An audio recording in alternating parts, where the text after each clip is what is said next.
Assalamualaikum warahmatullahi wabarakatuh. Bertemu lagi dengan saya, Ibu Ledi, pada pembelajaran online mata pelajaran ekonomi di PKBM Bina Insani.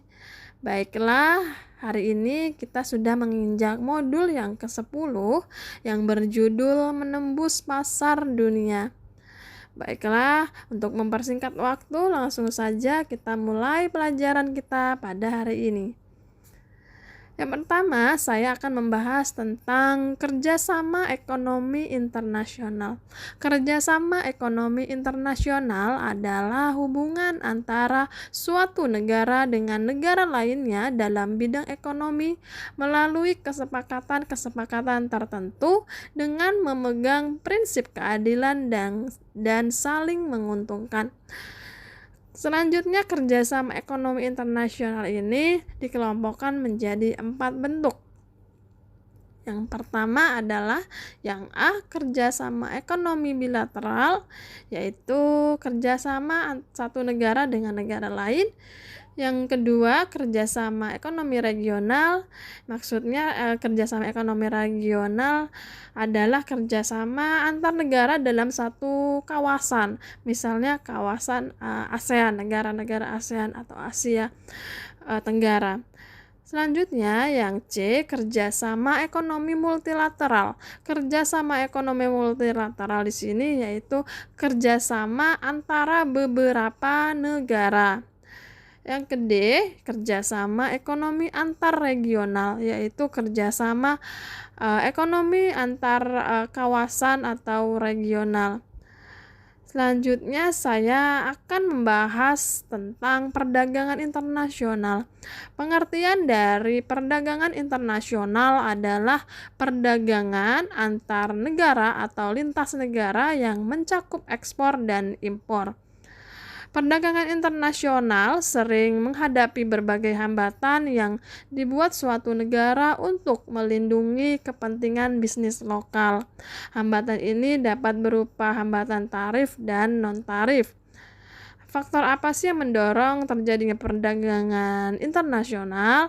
Faktor tersebut antara lain adalah perbedaan kekayaan sumber daya alam, perbedaan selera, perbedaan iklim, prinsip keunggulan komparatif, serta adanya komunikasi dan sarana transportasi. Setelah itu, saya akan membahas tentang neraca pembayaran internasional atau balance of payment. Neraca pembayaran internasional adalah suatu catatan yang disusun secara sistematis tentang seluruh transaksi ekonomi yang meliputi perdagangan barang atau jasa, transfer keuangan dan moneter antar penduduk atau residen suatu negara dan penduduk luar negeri atau rest of the world untuk suatu periode waktu tertentu. Biasanya waktunya adalah 1 tahun.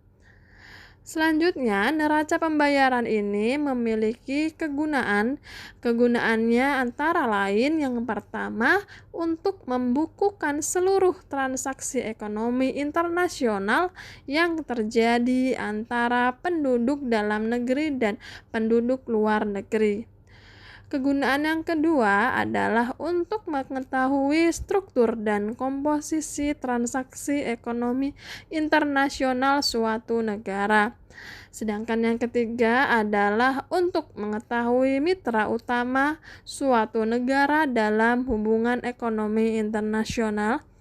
Selanjutnya yang keempat yaitu untuk mengetahui posisi keuangan internasional suatu negara.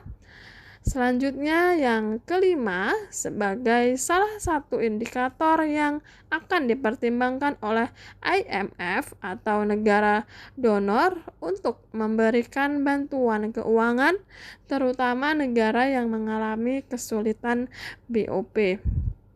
Selanjutnya, kegunaan yang keenam adalah sebagai salah satu indikator fundamental ekonomi suatu negara, selain tingkat inflasi, pertumbuhan GDP, dan sebagainya.